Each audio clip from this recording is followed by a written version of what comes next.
Imagine there's a part of the human brain that never activates.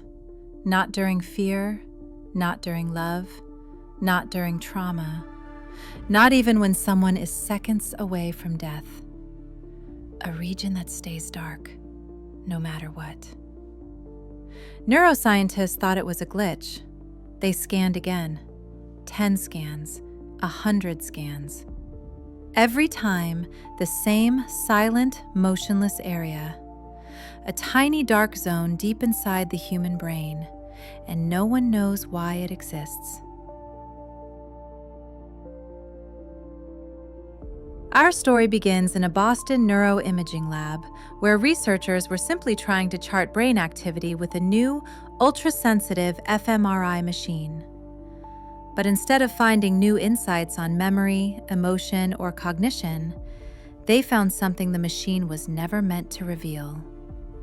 A region that behaves like a biological black hole, absorbing every signal, never glowing, never activating. The first scan was on a healthy 19-year-old. Everything looked normal, except for one small area, a perfect sphere of darkness.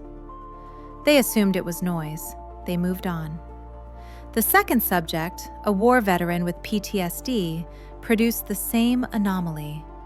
Same shape, same location, same complete absence of neural activity. That's when the room went silent. It wasn't a glitch. Scan after scan, the dark zone appeared again, and again, and again. It seemed to be part of the human brain that evolution placed there, but never intended to use. A locked chamber, a sealed function, something dormant, something waiting. Researchers discovered disturbing connections. The dark zone links to pathways only active during near-death experiences, disassociation, psychosis, deep mystical states. Why would a silent region of the brain tie into the boundary between reality and unreality? What is the brain hiding? And more importantly, what happens if that part ever wakes up? Once dozens of scans showed the exact same anomaly, the Boston team realized this was no malfunction. They were staring at a silent biological system that no textbook had ever mentioned.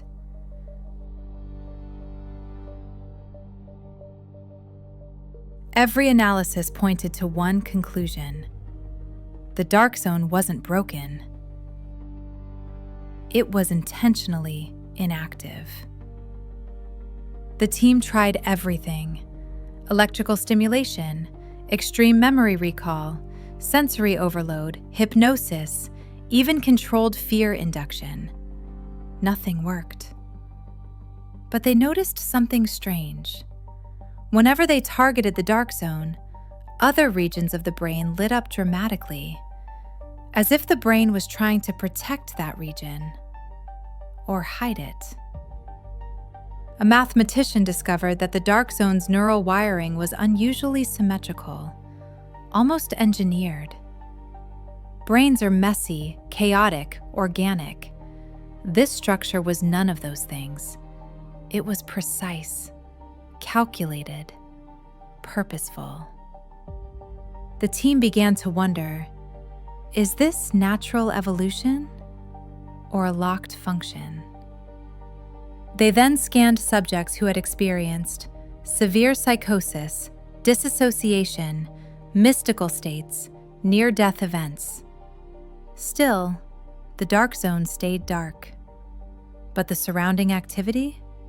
Explosive. Like a dormant engine shaking, but refusing to start. A man who survived clinical death for nearly 2 minutes produced the most unusual scan. The dark zone remained silent, but the surrounding neurons surged like a wave crashing against an invisible barrier. For the first time, The dark zone behaved as if it wanted to activate. Something was blocking it from within. A new theory emerged. The dark zone may be a biological firewall, a system designed to prevent humans from perceiving more than they can handle. If it activates, our reality might change. Our sense of self might collapse or expand. And if humans need such a firewall, what exactly is it protecting us from? To answer that question, the researchers prepared one final scan, the most sensitive scan ever attempted, a scan they were warned never to perform. And during that test, the dark zone did something that made the room fall silent. But that is for part 3.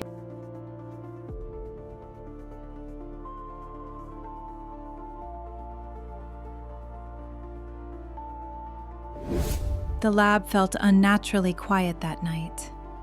Only a few lights were on. The hum of the fMRI machine was deeper,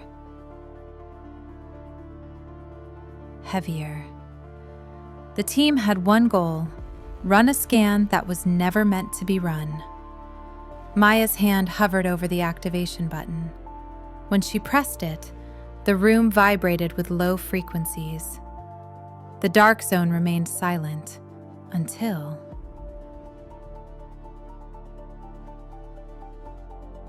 At second 18, the graph spiked.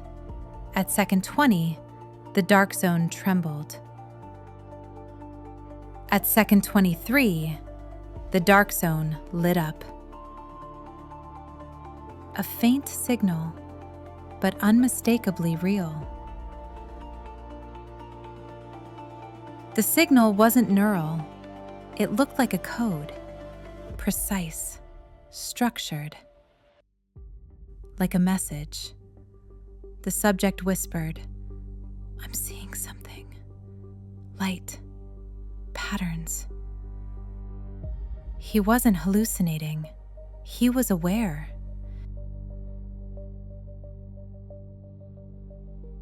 His entire brain synchronized with the dark zone, as if entering a locked mode, a mode humans were never meant to access.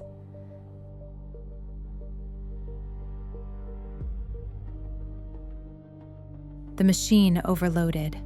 The lab went dark. In the silence, the subject said, "It isn't dark. It's a door."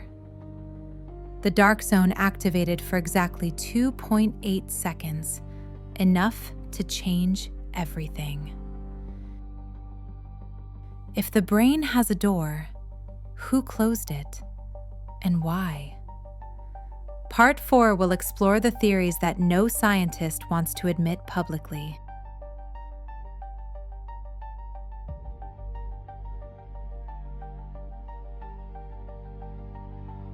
The team opened the file labeled Dark Zone Activation, 2.8 seconds. Inside was a neural pattern they had never seen before. It wasn't random noise. It was structured, mathematical, intentional.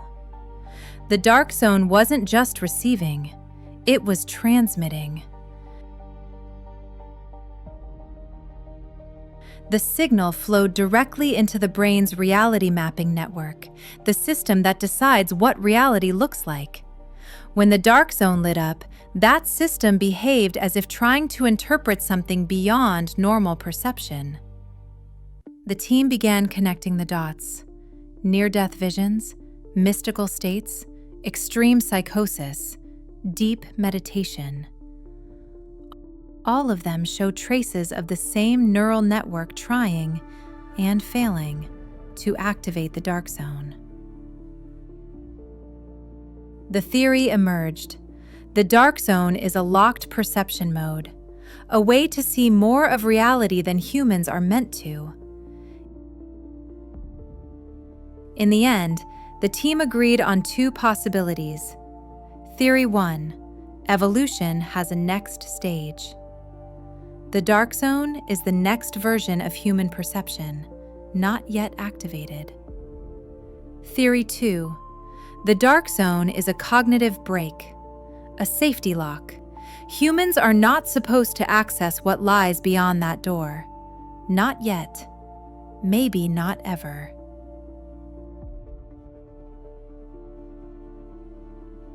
The subject awoke hours later saying, "I wasn't unconscious. I was aware. Like the world I knew was just a small window. And for a moment, the window opened. I didn't understand what I saw, but it felt bigger." The research would never be published. The risk was too high. The team agreed. Humanity is not ready to activate that part of the brain.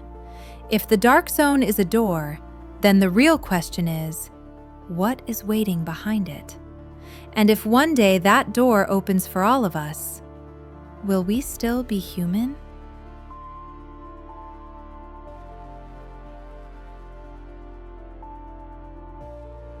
The lab went quiet after the final meeting.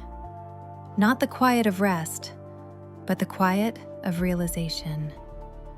For the first time in recorded history, humans had watched a forbidden part of the brain wake up. And those 2.8 seconds were enough to shake the understanding of what it means to perceive reality. The dark zone wasn't silent. It was dormant, waiting.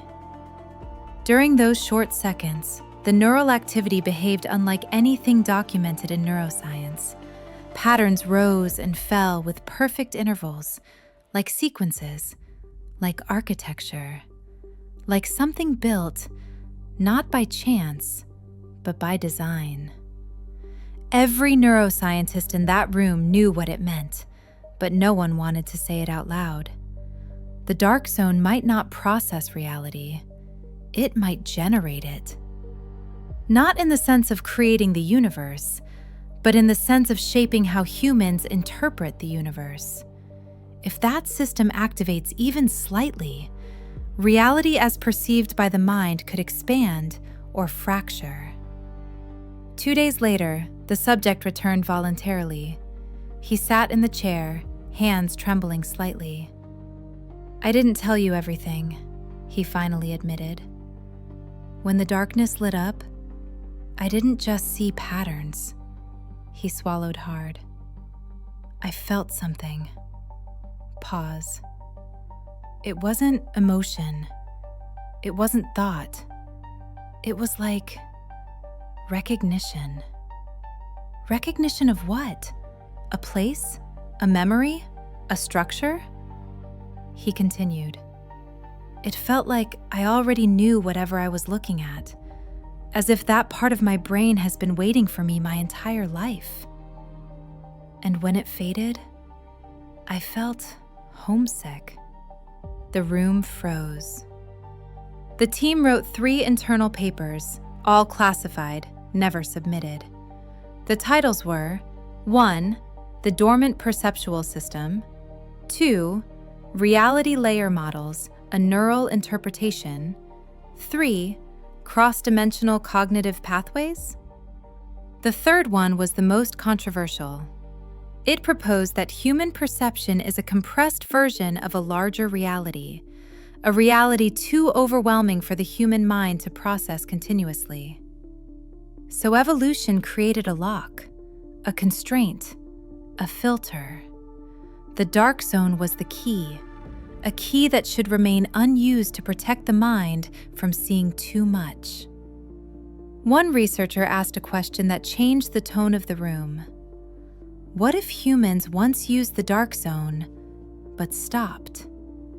Silence. What if ancient humans perceived reality differently, fully, before evolution shut the system down to preserve sanity? What if myths, visions, and ancient spiritual experiences weren't hallucinations, but incomplete memories of how the brain used to work? A chill went through the room. Because the neural pathways leading to the dark zone were old, very old, older than speech, older than symbolic thinking. It was like discovering a locked chamber in an ancient monument built by a civilization that evolved into us, and then forgot. If the dark zone contains a forgotten ability, there's a terrifying implication. Evolution didn't remove it, it suppressed it. Why? Because something about the full spectrum of reality may be incompatible with human survival. Maybe the world is stranger than the brain can handle. Maybe consciousness needs boundaries, or it collapses. Or maybe humans weren't meant to stay the way we are. When the team slowed down the 2.8-second activation frame by frame, they discovered something chilling. For exactly 0.17 seconds, the neural mapping formed a perfect geometric shape. Not random, not chaotic, but a three-dimensional lattice identical to patterns found in physics, quantum resonance fields, spacetime curvature diagrams, higher dimensional topologies. In other words, the brain, for a moment, was processing the structure of reality the way physics models it. As if the dark zone was built to interface with the universe at a fundamental level, and the human mind was never meant to access it. In their last private meeting, the team did something unexpected. They voted to shut the project down permanently. No more scans, no more experiments, no more attempts to awaken the dark zone. Not because they feared failure, but because they feared success. What we touched, Maya whispered, was not a malfunction. It was a threshold. And thresholds exist to separate realities. The real question is not, what is the dark zone? The real question is, why does every human brain have a door that it never opens? If evolution put it there, what was it for? If evolution hid it, who closed it? And most importantly, if that door ever opens again, for all of us, would humanity still recognize the world we live in? Or would reality unfold into something so vast, so overwhelming, so fundamentally true that we would never be able to go back?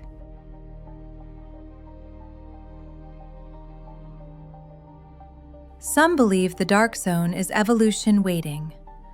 Others believe it's a mental safeguard. But a few, they believe it's a message, a sleeping system designed to activate when humanity reaches a specific point, the point where curiosity outgrows fear. So now the question is yours. If you could unlock a hidden part of your mind and see the full truth of reality, would you do it? Or is ignorance the only thing keeping us sane?